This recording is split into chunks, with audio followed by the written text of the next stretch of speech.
Hi everyone, in today's episode I'm getting the bus ready to tow.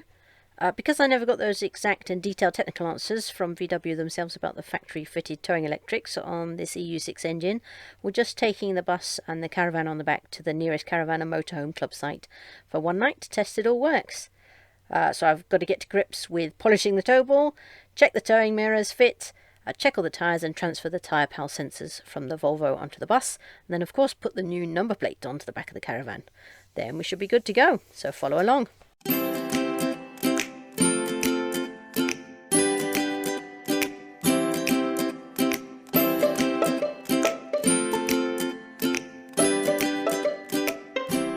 First job, make sure the tyre inflator is charged. So I'm pretty happy with this inflator. The only issue is if you leave this piece plugged in, so that's the lithium-ion battery, there seems to be something dodgy in the wiring inside because that draws power and flattens the batteries because lithium doesn't lose charge over not too extended periods of time. So always take that one off when you're finished. Simple clip on the front there and push it through. You can't do that with one hand while trying to hold on to the phone either. Okay, back in a second. Right, there we go. So it just slides on and off, preferably with two hands.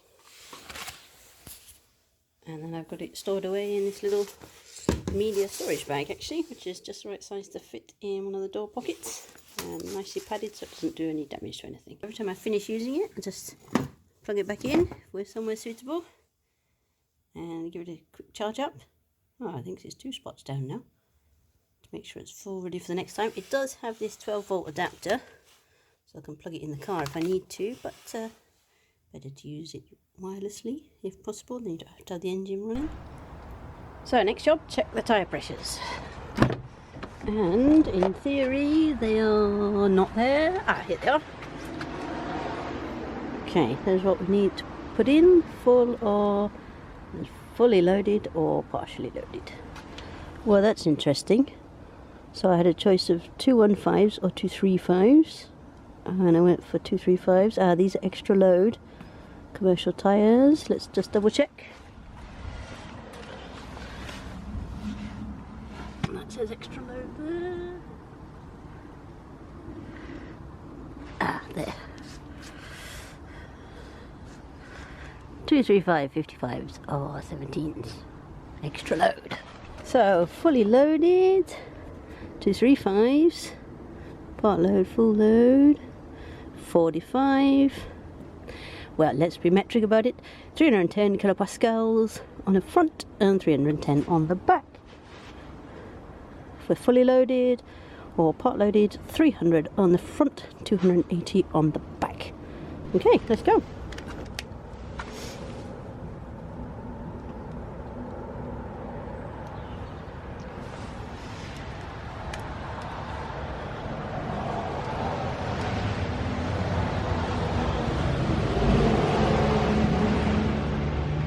Okay, problem 1.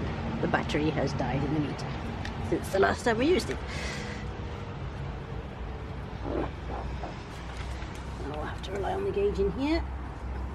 Although it was testing exactly the same as that one every other time we've used it.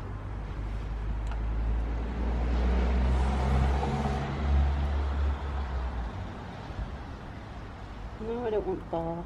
Kilopascals! There we go. Is that actually on? Doesn't sound like it. That's better. 280. Okay, perfect. So let's get the TyrePal back on.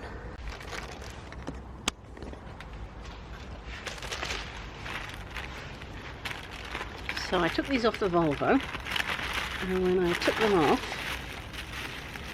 I labelled them. So passenger front, for example.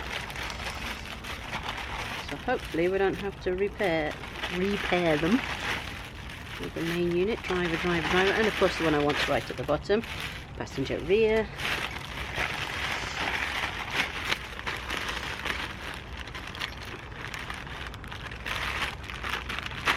Okay, get the dust cap in there as well.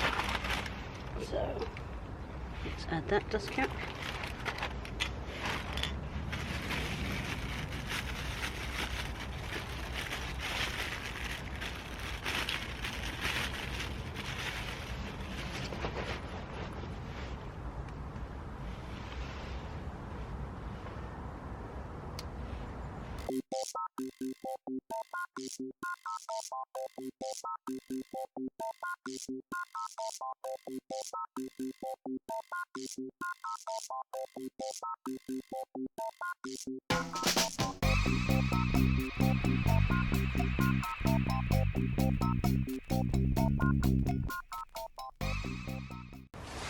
And there's the state of me.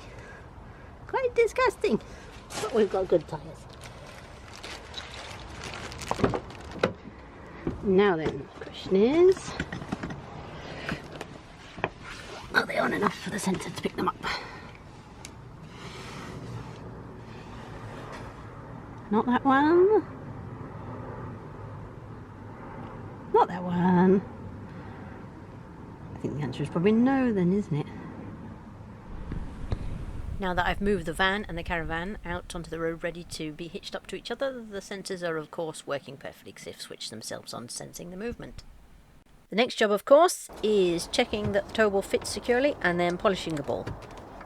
But first I've got to extract it from this wedged in position behind the jack. The first aid kit's in here as well and the warning triangle. So this is a Westphalia tow ball. It's a vertical mount detachable swan neck with a locking key. So quite different to the tow ball we had on the Volvo, which was a horizontal slide in and then lock into position ball.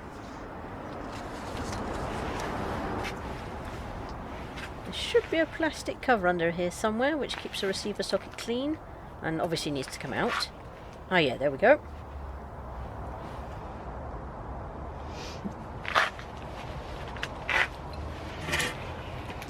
So now to get the spare key off. Then in theory, you offer it up and the sprung-loaded lock just goes off when it's in position. If it's anything like the Volvo was, then I'm anticipating a reassuring bang.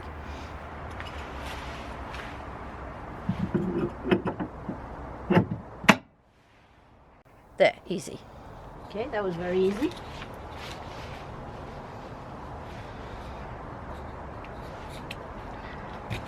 That's very close to that back bumper.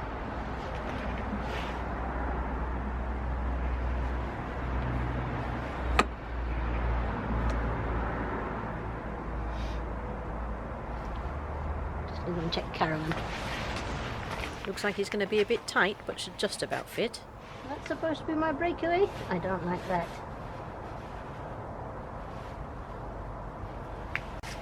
Let's check the lock.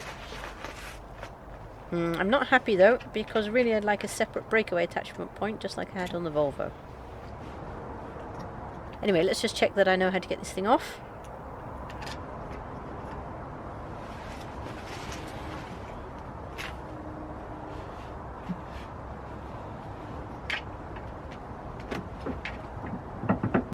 It's loose, but it's not coming out.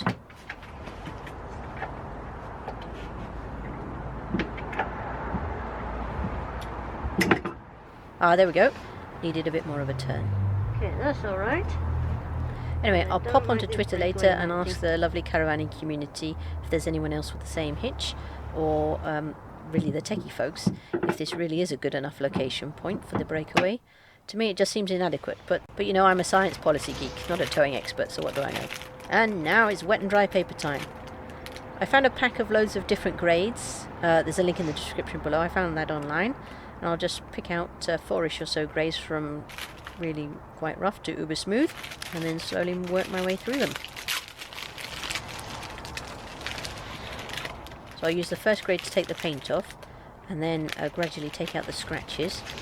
But before I start, I'm actually going to mask off the shaft here, so it's only the ball that has its the paint taken off, because that's tidier. And also it's steel, so once the paint's off the surface will rust, especially if it gets damp, and then I'll need to periodically rub it down anyway, because the ball has to be dry and it has to be clean to allow the friction pads in the caravan stabilizer hitch to work. And then of course any paint or rubbish or contaminants or whatever on this ball will just contaminate the pads in the stabilizer hitch, so I'll end up having to replace them earlier than I'd otherwise have to do. And that's not really a cheap job, so keeping the ball paint free and clean it's not only good for safety, but saves money too. Okay, here we go. Oh, horrid, horrid, horrid. This is a bit scary.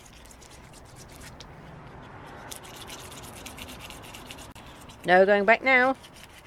I'm just going to steadily work my way through the grades from rough to smooth. I've torn off bits of paper from the main sheets to make it easier to handle, and because the ball is worryingly close to the bumper, and so I don't want the scratchy paper anywhere near my lovely new plastic bumper. Anyway, cue the comedy super fast music, and I'll be back once I finish this polishing.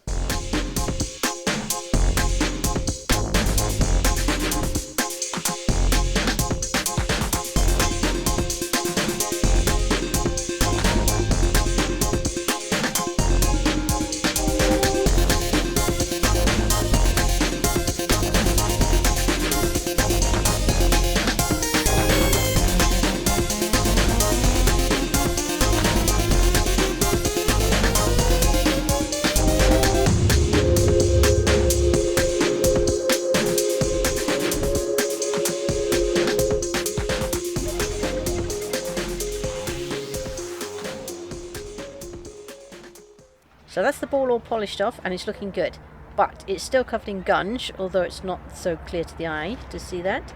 So this all needs cleaning off with a solvent that doesn't leave any residue behind. I've seen Andrew Ditton use brake cleaner and I've seen Dan Trudgeon use degreaser. Now, I did study quite a lot of chemistry, so in theory I should know what's in each of those, but as nobody prints their ingredients on their packaging, I have no idea whether there's any different, if they're the same thing, or what the difference is. Anyway, I picked up some brake cleaner, as that seemed to be easier to find. What I do know though, having seen brake cleaner in action in other sectors, is that some of this stuff does actually melt things. So as I don't know what's in the tin, there's no ingredients printed on it. I'm going to cover up the bumper with this disgusting old dust sheet.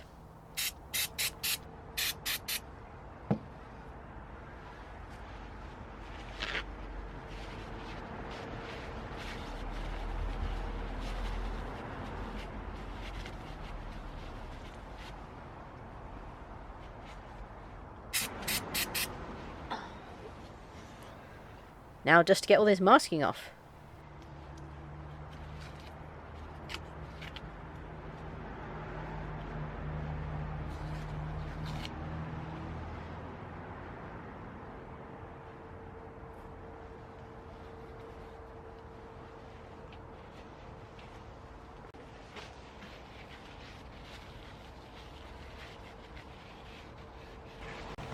And ta-da! One very shiny, very smooth toe ball. And all done with hopefully not too much innuendo.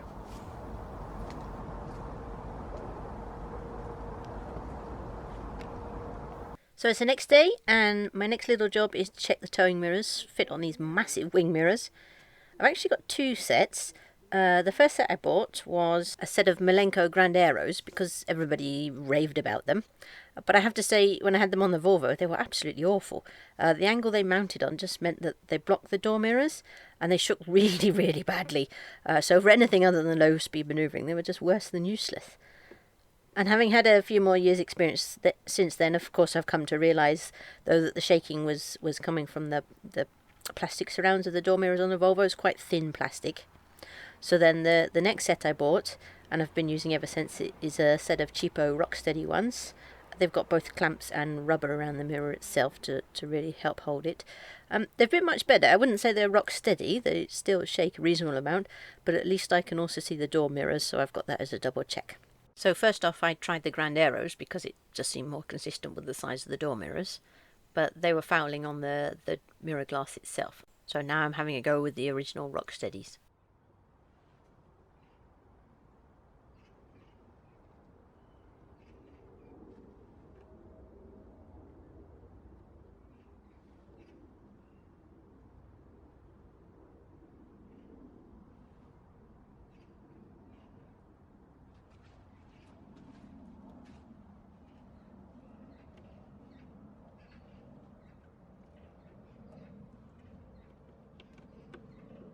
So amazingly, the rubber straps do fit around the mirrors.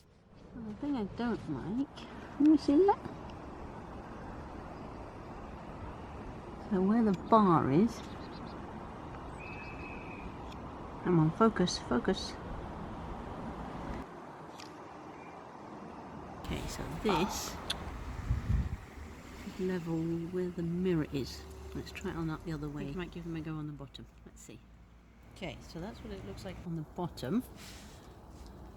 And I think they're touching, but at least there might be a bit of clearance. They're under. And then, can you get that in? On the top. Stick in front. So the mirrors are going to go on the bottom edge of the door mirrors, as there's fractionally more room between the glass and the surround. And then the last little thing to show you is a couple of repairs we've had to do on these mirrors. So they're good mirrors, so I wanted to keep hold of them. But the clamp to do them up is plastic, so it snaps so easily. Luckily, Dad on a Mission is a bit of a metalworking genius, so he's remade the screws for me, complete with the shaped ends to fit the rubber plate that goes between the screw and the mirror surround itself. Unfortunately, he didn't make a top screw cover thing, so occasionally the pliers have to come out. Last job before we can get hitched up is the number plate. Really, I should have bought one of those number plate holders so we can switch between the Volvo and the bus's registration plates, but I totally forgot, so I'm just going to have to stick the bus's plate over the top of the Volvo's plate using this super strong automotive grade tape. It's the same stuff that's held the Volvo's plate onto the caravan very firmly for the last 3 years. And in fact, I struggled to get it off earlier when I had a try. So I may be causing myself a big future problem, but let's see. Anyway, the youngest gets the most satisfying job. First things first, the bus is out on the road in front of the house. The T's loaded, and now it's time to get the hitch back on. It's been pouring all day, so I took it off to keep it dry, and then extricate the caravan from its quite tight parking spot on the drive. But we've hit a bit of a snag. Can't get the hitch to lock in properly.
Might need the YouTube video. Well, that was supposed to be a 3:30 departure as soon as the youngest was back from school, but it didn't quite work out like that. Unfortunately, all of these Westfalia tow bar instruction videos fail to show you that there's an extra click around on the locking wheel that's on the side, to get it to arm. So you push the wheel around the locking wheel as far as it will go, and as far as it feels like it will go, and then you force it round a bit more, and it clunks into place. That means it's armed and ready for loading into the socket.